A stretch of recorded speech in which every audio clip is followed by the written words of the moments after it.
conscious life, to live a conscious life on the growing edge. On the growing edge.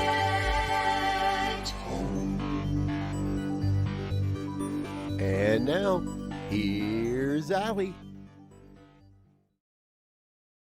And good morning. I'm Reverend Allie Benjamin, and this is Growing Edge Live with Allie. I am so glad that you're here today. Whether you're live with us, my husband Michael and I, or you're watching this as a replay, I'm so glad that you're here. We are live here at Unity Village in Missouri and super excited to be at the conference or the retreat with the affiliated New Thought Network.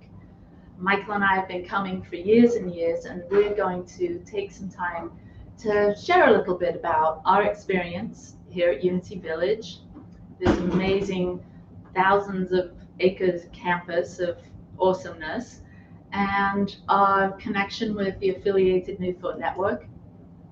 But before that, I want to welcome you. Growing Edge Live are programs that highlight individuals, soul-centered individuals that have shared their life, their time, their talent, their resources, their creativity with the world to make an impact, to make a difference. We have conversations with individuals from all walks of life that are touching hearts and transforming lives. And so today we've got an amazing guest. His name's Bobby, and you'll get to meet him in just a little bit. So welcome to Growing Edge Live.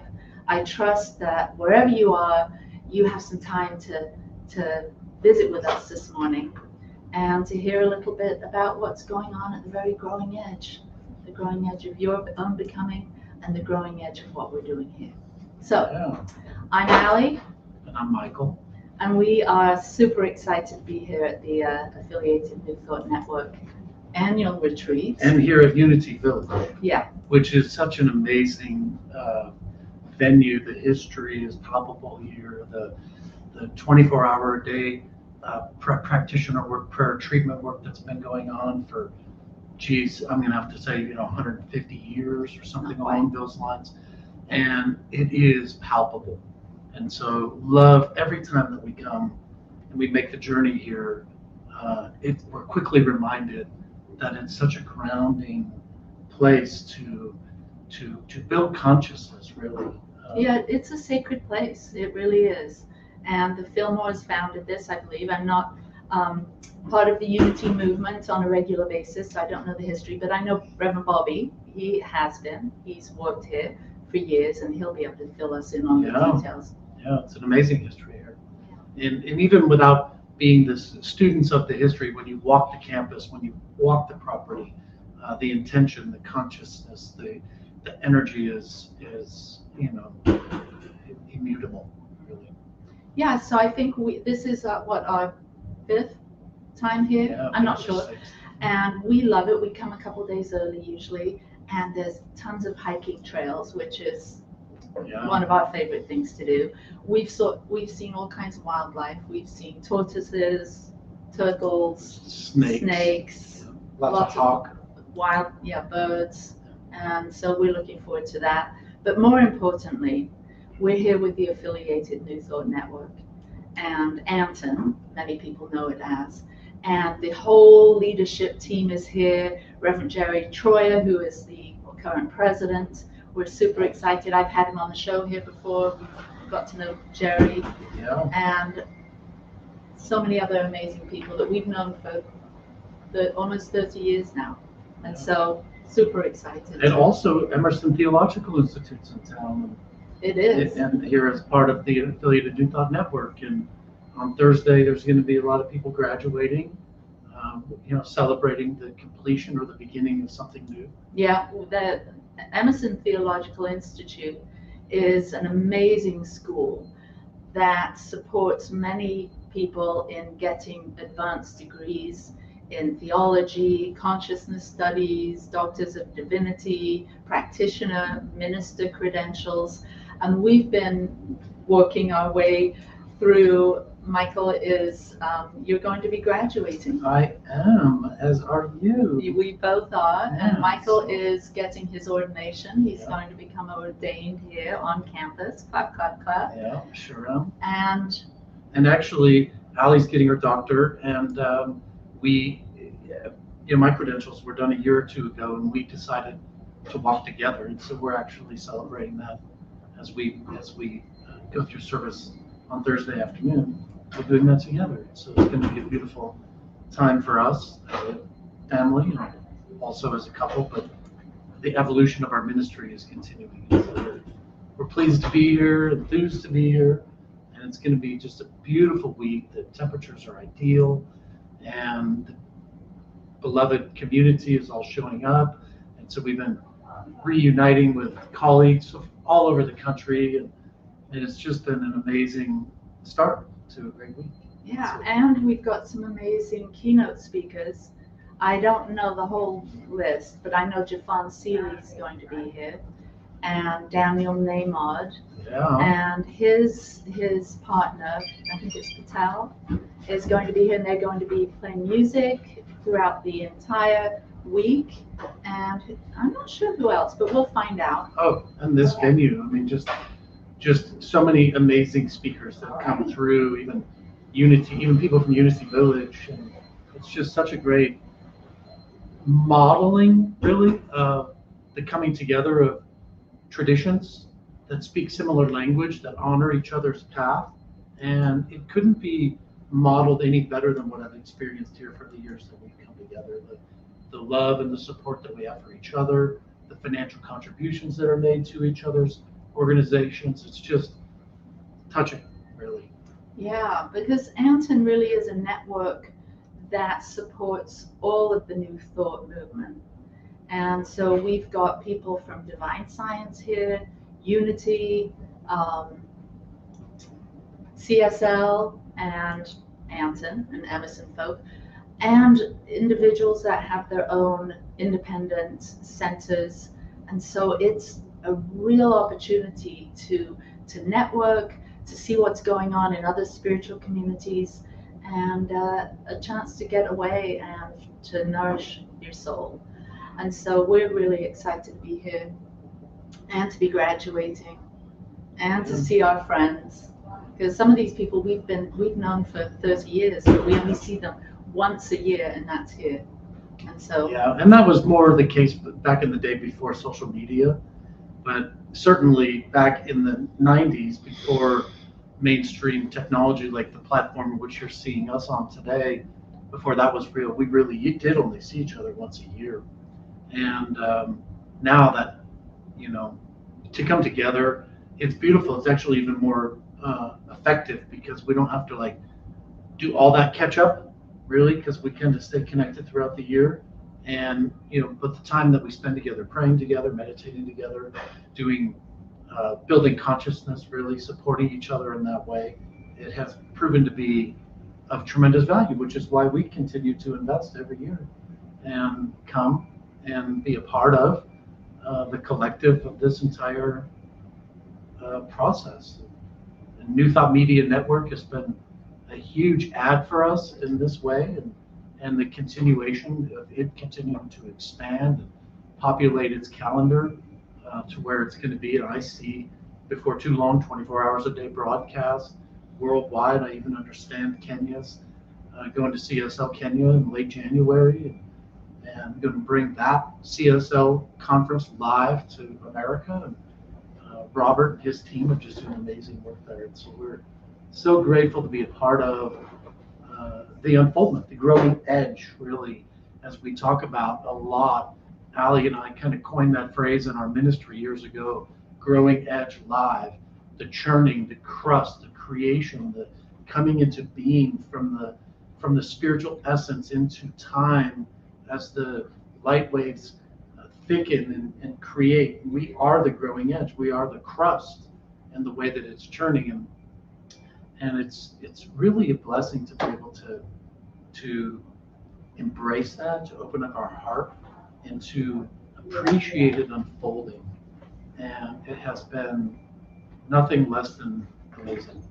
Yeah. just our journey together, but also It's so funny. You think of the growing edge as a crust. I don't. I think of the growing edge more to do with plant life, and to see a little sprout coming up through the earth, and like that's the growing edge. And I think as humans, our growing edge is our life. Whatever is happening in our life is our growth edge. And when we're talking about new thought and science of mind, we're always evolving intellectually, emotionally, spiritually. And so there's a lot of edges and a lot of growth to consider. But we're really happy to be here at this particular time to almost with the whole plant analogy to get some nourishment, to have some fertilizer that comes through the amazing music that we hear. And I can't believe this. I am doing a workshop in a couple of days, which I'm really excited about. And I heard Robert, from New Thought Media Network, approached me today and said, would you mind if we film it? And I was a little nervous because my workshop's doing something completely new for me, which is combining prayer and meditation and visioning with movement. And the title of my workshop is Sacred Soul Dance. And so it really is a growth edge for me. It's really pushing me out of my comfort zone to, as an introvert, I don't often include people in my dancing experience, other than my husband did. So I'm going to be leading a movement workshop that is going to be really pushing me on my growing edge here, particularly because I put my back out last week, and so we'll see how it goes. But you can find, I think New Thought Media Network is actually, are we airing this live? No, we're not. You would have to go onto the Anton website, that's antn.org, and you can actually sign up for the conference or for the retreat virtually, because not everything that we're doing here, but just about everything that we're doing here on campus at Unity Village is included in the online ticket. So you can go on to antn.org and purchase the retreat, and then have almost as good a time as we are. Almost. Well, it could be better. You could just stay in your pajamas all day and just watch. And then on Wednesday, I think it's in the afternoon, my workshop, it's Sacred Soul Dance, and you can get up and join in. And I'm going to be leading everyone through the 5 rhythms, which is an amazing ecstatic dance kind of method, which is fabulous.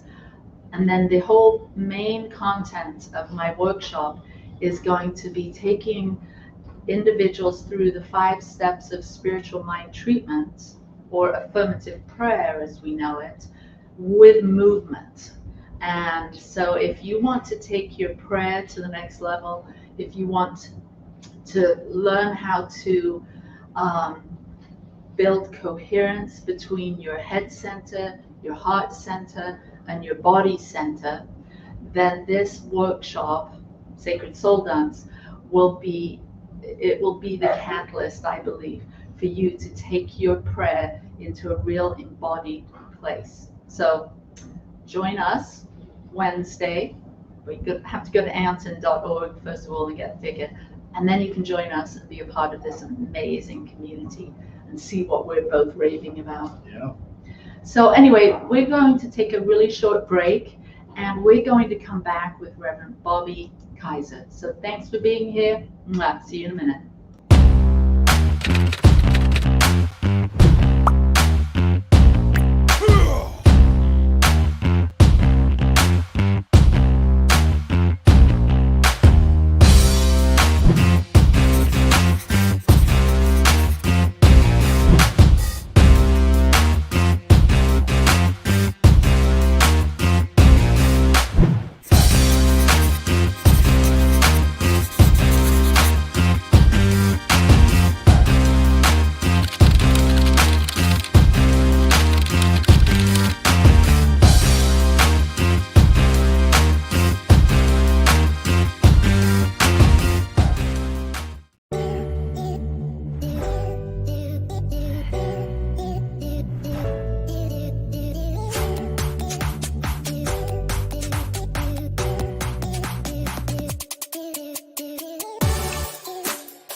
free my mind, open my heart with the whispers of truth, to live a conscious life, to live a conscious life on the growing edge, on the growing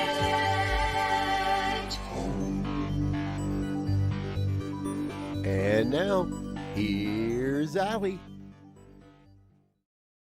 Back. And I am no longer sitting next to my beautiful husband. I'm here with Reverend Bobby Kyser.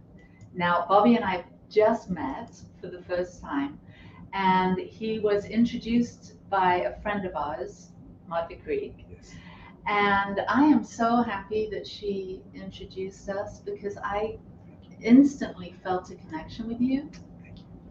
You've got a really great quality of being able to maintain eye contact, and I really appreciate that. It's almost like I'm looking into your soul.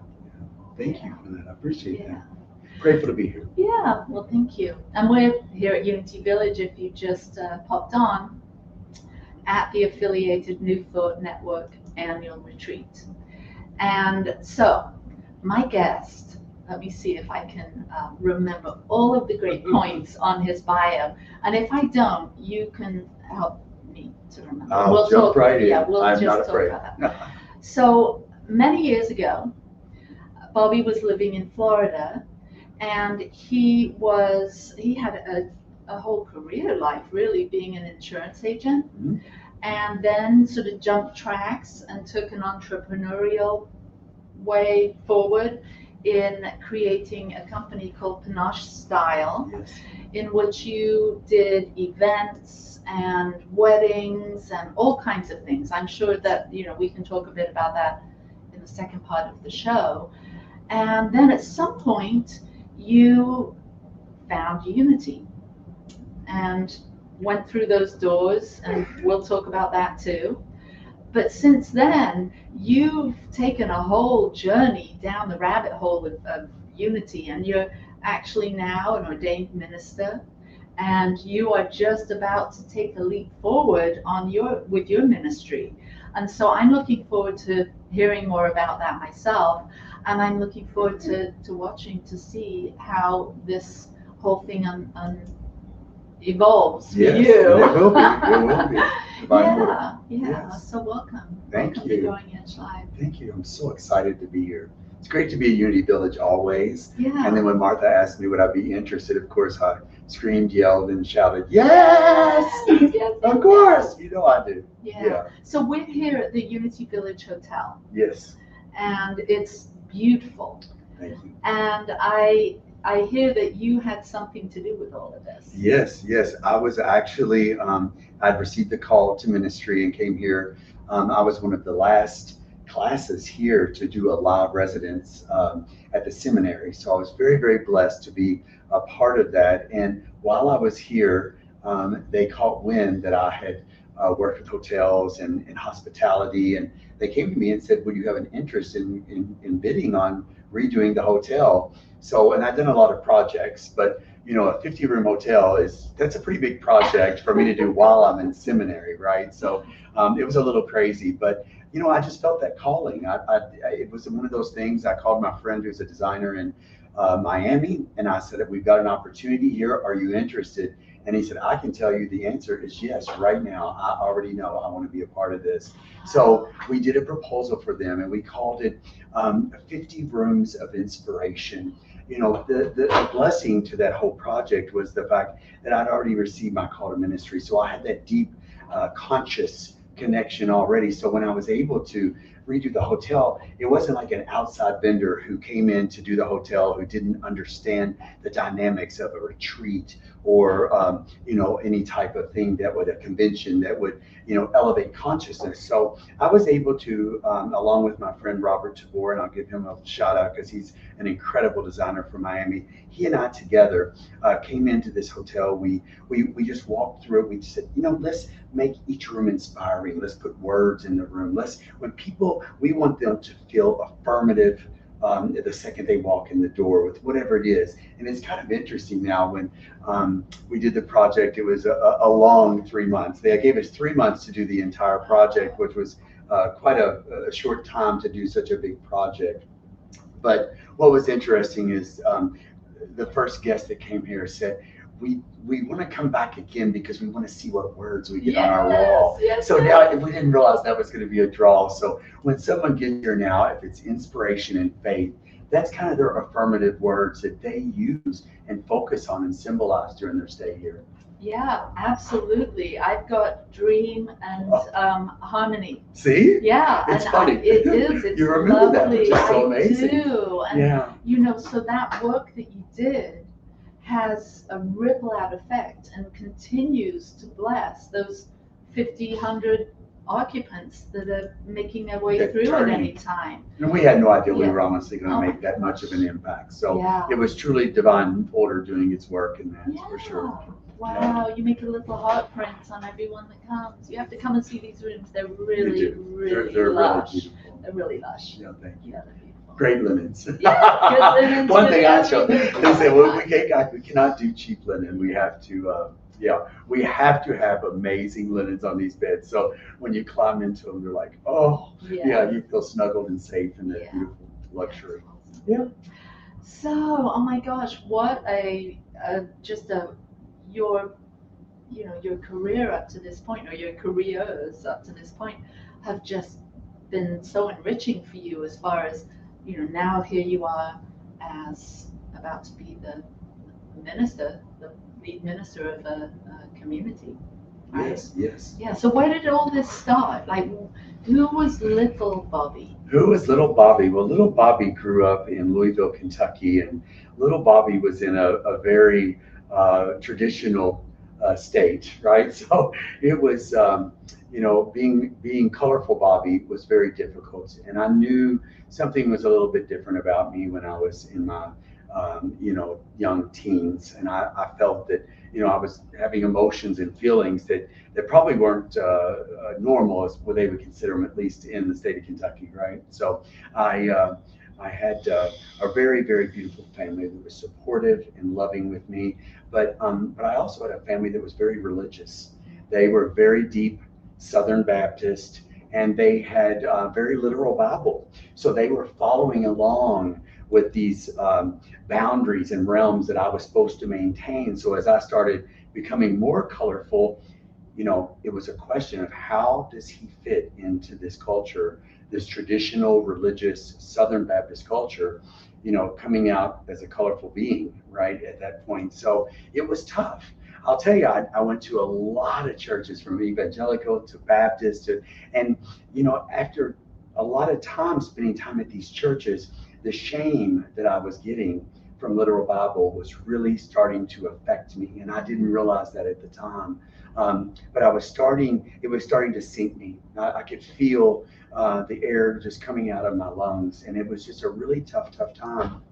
And so there came a point in my life, I graduated college and did everything my mom wanted me to do. And there was a point and I said, I need to do something different. I need to get out of here. I need to get out of this environment, this atmosphere, because I feel like just like a flower needs fertilizer, as you talked earlier, to grow, I need this fertilizer, and I believe there's something greater in me. So I packed up my goods. I was an insurance agent at the time, had been with Allstate almost, I think 17 or 18 years at that point, was a very successful top agent in the state, doing great. And I just called him one day and I said, I'm selling and leaving. So I ended up selling my agency, and I packed my duds and moved to Fort Lauderdale. So I don't know that there could be a better place than Fort Lauderdale for me to show my true colors. So I said, I want to go. I just want to be gay. I want to be me. I want to be happy. And so when I got there, I took a whole year just to settle into that space, to feel the energy, to feel the love that I had surrounding me, that I could be who I wanted to be. The first time in my life, I could, carry a rainbow flag, and it felt good and safe, right? So I ended up, after a year, I kept having this draw to do events, weddings and events. So I started a company called Panache Style.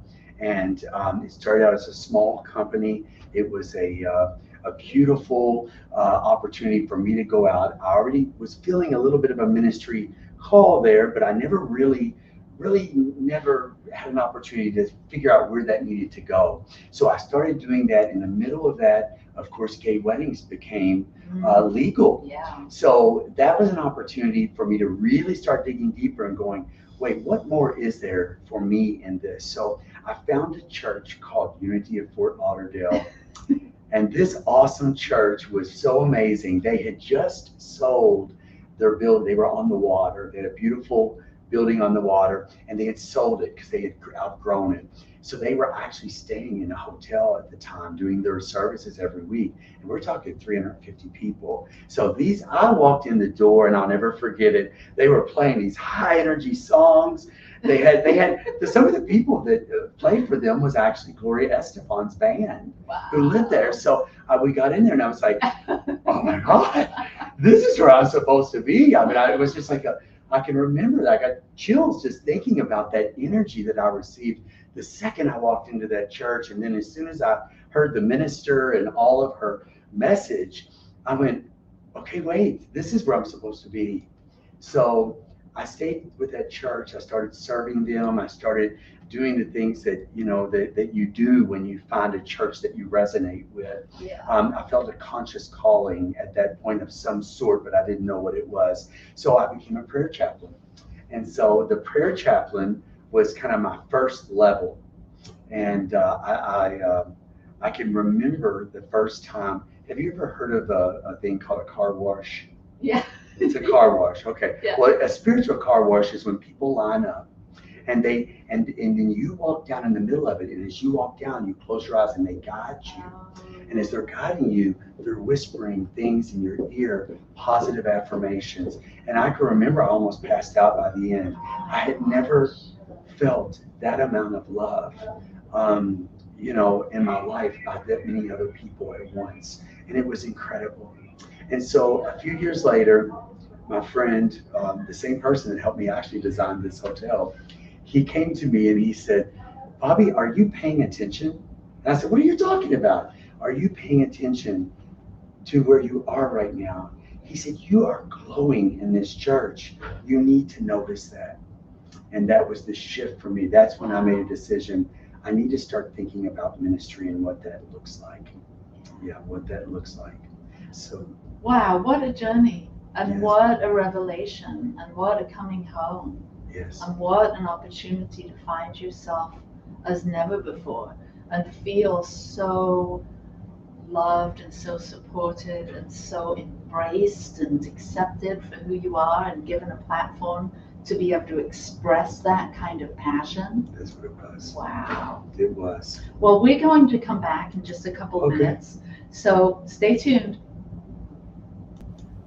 Please help us say thank you to our organizational sponsors, including the Hepperlin Foundation, Affiliated New Thought Network, International New Thought Alliance, Science of Mind Archives and Library Foundation, Center for Spiritual Living Denver, Center for Spiritual Living Midtown, New Thought Philadelphia, Planned Happiness Institute, Summit Center for Spiritual Living, One Heart Retreats, Center for Spiritual Living on the Lake, Unity Spiritual Center, Kitchener, Om Center for Spiritual Living, La Mesa, Satya Center, Center for Spiritual Living, North Jersey, Unity of Savannah, and Center for Spiritual Living, Seattle, as well as all of our individual donors. Thank you for making New Thought Media Network a place to be. Please come be you. And remember, like, share, and subscribe. New Thought Media Network, positively inspiring.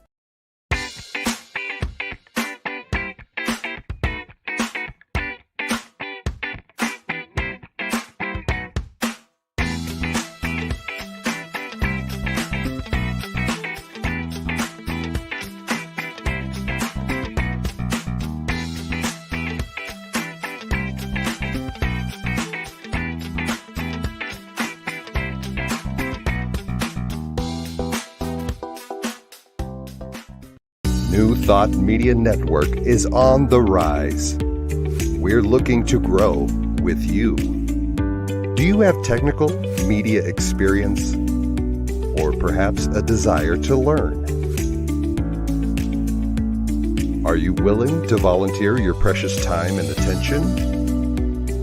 We share this message to benefit all. If you possess a computer with a camera and a microphone, we will share our knowledge with you. Behind the scenes or being the star, let us bless our one. Contact us at info@ntmedia.org.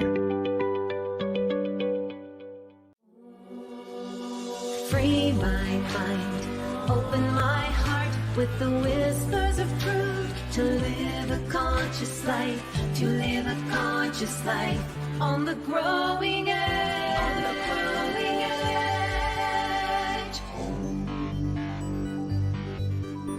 And now, here's Allie. Unity Village live at the affiliated New Thought Network annual retreat with this beautiful new friend of mine, Reverend Bobby, and we are just kind of getting into it. So you talked about your journey, your experience at a Unity church. What happened? Yeah, well, I had been doing a few SEE, they call it SEE, which is, getting yourself prepared for the ministry of some sort. And I didn't know what that was going to look like at the time. I never saw myself for sure as a minister in a church. I really didn't. I just thought, growing deeper within the church, but not as a leader in the church.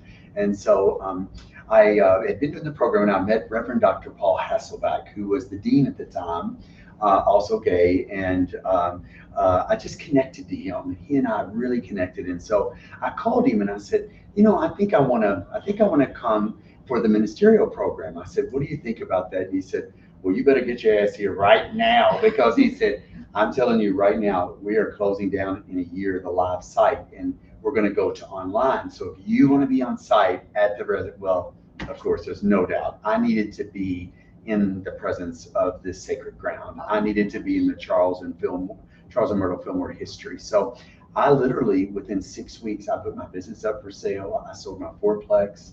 I had 20 employees. I had an incredible, beautiful, beautiful business, just filled with a team that was so conscious and beautiful. And it was a huge decision for me. It truly has to be a calling when you're willing to give all that up, And so I came here, started the program, went through the program, and got redirected after my first year. Oh, wow. They said, we don't think you're ready to be a minister yet. Oh. And this was probably one of the most difficult my things in my gosh. life. I'd given up my life, my business, my family to be a part of this. And I thought, what did I do wrong? So I went, of course, got a therapist. I got a spiritual direction counselor. I got a life coach. I'm like, an Enneagram 3 performer achiever. So I've got to figure this out. What did I do wrong? Who am I not showing up as? And it was the best 2 years of my life as I refinished that, because I was able to go down and find the shame that I had held on to growing up in that. It was such a difficult thing. And I realized I had not worked through that. And this opportunity, while it seemed like a bad, was when they say God is all good and everywhere present, it was truly that decision that was made may not have been what they thought it was, but for me, it was an opportunity to shift my life, grab a hold of that moment and go, okay, how am I going to take this into the next chapter? Because as a minister, ministerial candidate, to get redirected, it feels tough. It feels tough. So after that 2 years, I remember going to my psychologist and I said, I need to pay for and reschedule another session. And she said, no, you're done. You've done the work, Bobby. You've done the work. And I can remember leaving that day just in tears thinking, my God, what an incredible journey I've been blessed with, all because Unity, all because I found out about this new thought teaching that is no longer shaming me, that is no longer taking me to a place where I feel I'm not worthy to be in this world in many instances. And so it was at that point that I was able to meet a minister, Reverend Myra McFadden, and she was my intern minister. And she told me, she said, Bobby, I see something great in you. This is going to be good. This is going to be good. And so for 3 months, I worked with her, and she really elevated me to a level that I thought, could I do a pulpit ministry? Is that something maybe that I could consider? And I was like, oh, I don't know about that. So, I put that on the back burner. I said, no, I don't think that's what it's going to be. So in the meantime, the CEO of Unity World Headquarters came to me and he said, I saw what you did at the hotel, and I think there might be something for you to do for us here at the World Headquarters. So he reached out to me. I gave him my resume, and within about 2 months, I was hired as the Vice President of Hospitality over the Unity World Headquarters. Wow. And that was a huge, really thrust for me and my spiritual opportunity, not because it was different than the ministry, right? It was like using my gifts and my tools at the same time being in my ministry. Yeah. So I was able to spearhead and run the hotel. I was able to be in charge of the bookstore, the Starbucks bookstore. I was in charge of weddings and retreats and also food services. And so it became a ministry for me that was so far beyond what I could ever imagine, because now I had 450 events coming on staff. On site. And so my staff and I were able to really work our consciousness into all of these retreats. Right. I mean, can you imagine what that was like? No, I That can't. was such a beautiful thing. Yeah. I used to do events, when I was much younger, and it's a lot of work. It's the communicating with the people and hundreds of people sometimes. But the impact, like we talked about, the ripple out, like the rooms, just those words and the imprints that they have, times 100 with all of the conferences, the retreats that go on here, just so much. You've made a difference somehow, probably behind the scenes, many of the times. Many right? times. That's what got me in trouble. So now, with all of that, with all of the consciousness that you've poured into your time of serving here at Unity Village, and in that capacity, you've made such a big difference behind the scenes, and maybe not behind the scenes sometimes, meeting leaders from different groups and everywhere. You've met so many people. You probably, your Rolodex is just like, it honestly was an incredible time. Yeah, it was a beautiful time. There's a kind of sad ending to the story, so I'll share that with you before we get to the brightness again, right? Yeah, that's evolution, right? Evolution, right? Awakenings, all of those things. So I've been here a couple of years, and I felt there was something not going the right way, and something's just, you feel that offness that comes about, and so unfortunately, I got released from my position here, and that was a tough time for me, because I'd invested my life. I'd gotten married by then. I had a house here. I was really deeply invested. I had 45 incredible employees that I just so connected to. Like, we built up this incredible, you get to be a part of all the things I created, the ballrooms we recreated, and the staff and the leadership teams and the consciousness and shift. And I just could not understand, what did I do? What was it that did not resonate with this property anymore? And so it's funny, after that happened, I'd been having some trouble with my family back in Louisville. And so I made a decision. I talked to my husband. I said, I think this is a time for me to go back. Maybe I need to go home and just kind of breathe into this. What just happened? I'm a performer, achiever, Enneagram 3, right? I've never been fired in my life. I own the businesses. I didn't get fired from them, right? So what a shift for me. And what a beautiful, now that I look back, I told my friend, I said, it ended up being I said, it was a blessing for me. He said, no, you made it a blessing for you. Because when I got back, I found my mom severely addicted to narcotics. I found my nephew was a drug addict, and they let me share this because it's part of our story. So I'm not speaking out of confidentiality here, but I came back and my family was a hot mess, honestly, and it was scary for me. It was really scary, and so I knew ministry was there. I knew I had a ministry. It was like my family. I'd never devoted this much energy into my family. So we worked on that for 2 years. My mom is a whole different person now. It's a beautiful, beautiful space to see her in. It was a big challenge. My nephew has been clean now for 2 years. We got him into a program and I've watched him. It's my only, I only have one sister, so, and he's the only child. So it's the only person in my family I feel like that I'm going to have down the road, right? Yeah. So other than my sister. So watching that was such a beautiful, beautiful thing. And then I got the call from Unity of Louisville saying, would you like to be, consider being a minister here? And I told him no. I told him no. You already have a full-time job. I said, I do. I'm not. I'd become a real estate agent at that point. And I thought, no. I said I don't want to do pulpit ministry, but you know how the Spirit works. It doesn't allow you to accept that kind of answer. So about 12 months went by, and they called me again, and I said, I got to breathe into this. Let me think about this. I don't. This is scary, right? I don't know if I can connect to that many people at once, And I'd already had a negative experience with an organization at this point. So the next morning, it was loud as a bell. It's time. I'm like, no, shut up. I don't want to hear that. It's not time. I don't want to do this. This is not where I am. And so, of course, I picked up the phone and called and said, yes, I think it's time for me now. So that was last January. So it's been now it's a long process with Unity Ministers. Oh my goodness! Wow. It's a long. So, but the hiring committee recommended me to the board this week. So. Oh well, congratulations! Thank you. So, are you already working there?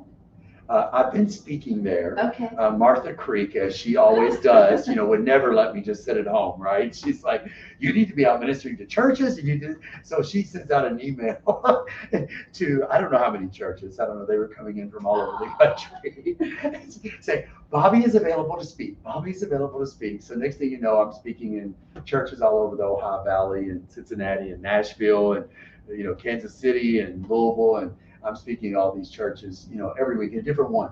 And so I did that for about a year before I actually accepted the invitation at Unity of Louisville. And it was fun.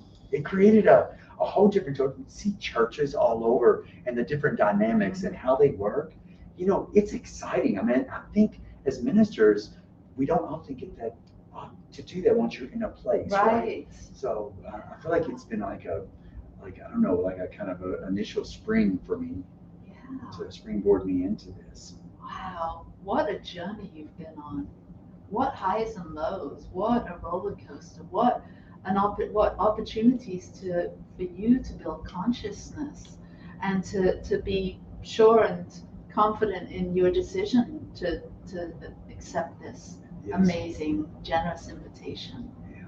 So how do you think you'll organize your ministry? If you've taken, some time, obviously, since January, you've taken some time to think about how you're going to move into this position and roll out your program if you get a chance to. I don't know if, what the minister gets to do, but what are some of the things that you... Well, I've had to be careful because remember, I'm an Enneagram 3, so I move fast. I want to achieve, right? So I actually did not allow myself until August to start really thinking about what does the ministry, how do I want to show up, and what do I see this ministry as?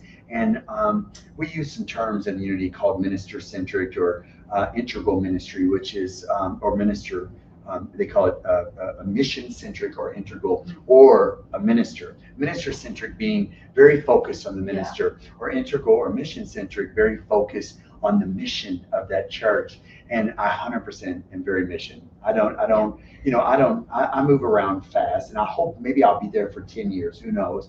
But whatever time I'm there, I want to build a model. I want to build a base for them that is sustainable, that is movable. I'm very blessed in that I not only have a consciousness as a minister, but I have business sense. I've ran multi-million-dollar businesses and created them. So my excitement in this is to go in and be able to share my knowledge, but not be the one making all the decisions. The first thing I'll do is, just like I did here at Unity when I was a VP here, is I'll create a leadership team, kind of my group, not a board, not another committee, but a team that supports me, that I can bounce things off of, because I don't want it to become the Bobby show, the Bobby controls, the Bobby this. It needs to be a very harmonious and yet connected a leadership group that we bring in together, that starts creating direction for that church. It's really super poised. Of all the churches I've seen, they're very poised to be able to elevate quickly and grow fast. They have basically been running themselves very, very mission centric, as they didn't realize it, but they have been, because they haven't really had other than a transitional minister, they haven't had a regular minister for about 2 years now. So they've had to learn to be sustainable to a sense. So I feel like I'm coming in at an incredible time for them. And I want to create models. I want to create, I really believe that I've got some ideas that I believe they will support, and that we can maybe use these to help other churches to grow into, that maybe doesn't have the business knowledge, that they have the consciousness, but need just a little bit of guidance for that, and to be able to elevate that church to the level it is. And it doesn't always seem to me to be about growth.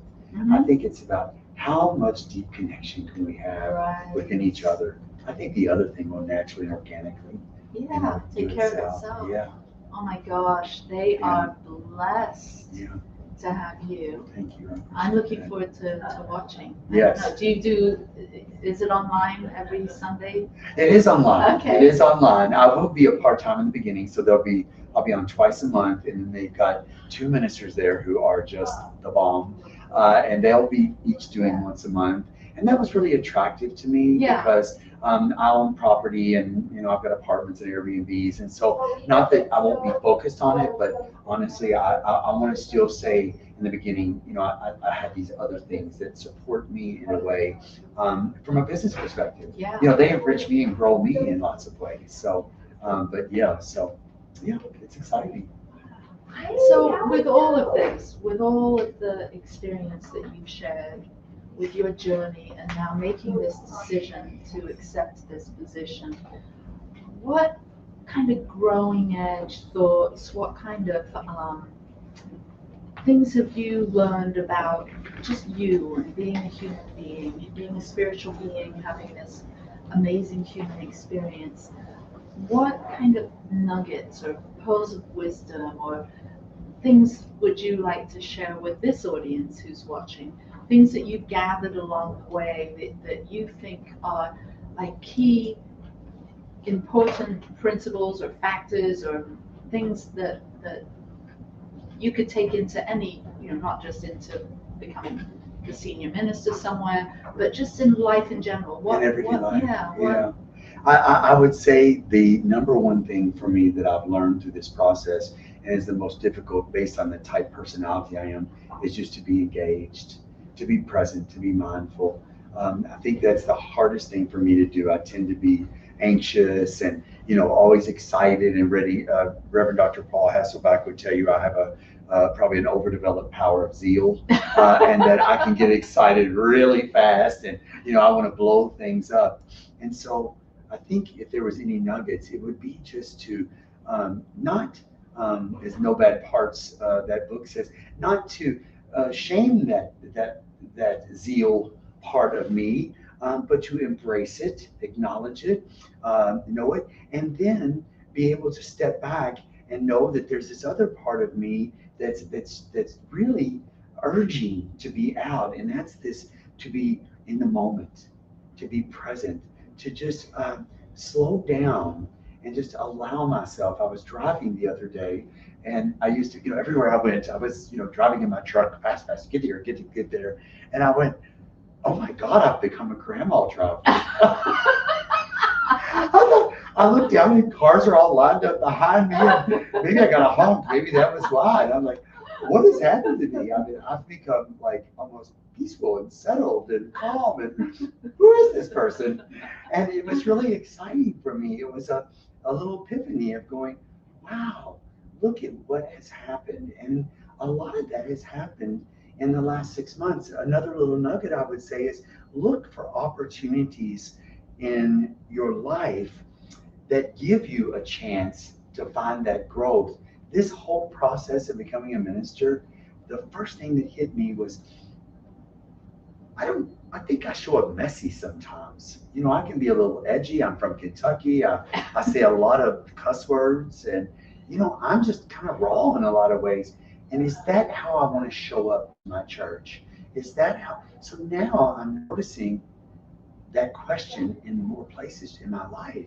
Is that how I want to show up in the conversation?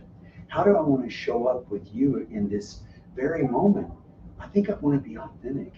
I think I want to release and let go of any ideas that I need to be a certain way, but just be in this moment. Yeah, and that comes with personal discovery. And I think you're talking about the internal family systems with Dr. Dick Schwartz, and he introduces the notion, you know, we can discover these parts of our personality within us, and parts of our history, parts of us that maybe we haven't given enough time to. So there is this rougher side in you, right? And there's this beautiful Zen guy there too, right? Yes. So there's all these different aspects of our personality that when we take the time to do the inner work, shine the light of awareness within, we start to recognize them and sort of discover them and see, you know, like becoming more conscious about, you know, when is it time for that rough guy to show up? And when is it, you know, maybe it's less of the time, or, you know, in some instances it could be that more assertive part of our personality gets to show up more often for those that are more meek and quiet. So, you know. And knowing they're there in many ways to serve us and protect us. Yeah. And so how do we connect to that? And unbeknownst to me, I was starting to do that even before. Of course, you know, I'm in that program now, or I think I shared that with you, with Martha Creek, the immersion program. So, and that's what it's all about, that book, No Bad Parts. And as I started doing the work, and I actually started before because, again, I'm a former achiever, right? So as soon as I got the book, I'm already writing it down, and she didn't even give homework yet. And I started writing down all of these sides of me, and I couldn't quit writing. I'm like, oh gosh, there's the anger part, and there's the shameful part, and there's the bad part, and then there's the faithful part, and there's the loving part. So I found all these, and so it's been very interesting seeing how can connect these parts. And as I thought, it was so weird, I'm like, I'm having conversations with myself. Have I got multiple personalities, or what's going on? I mean, honestly, I called Martha. I said, this seems kind of weird. She goes, that's your afraid part. Of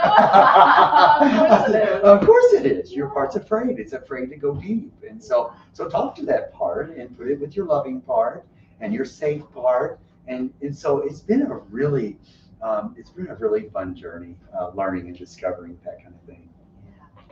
Yeah, and if you're interested in knowing more about the program with Martha Creek that you're talking about, the immersion program, we can supply you with that information. And how do people get in touch with you? They can go to my website, which is Bobby Kyser, BobbyKyser.com.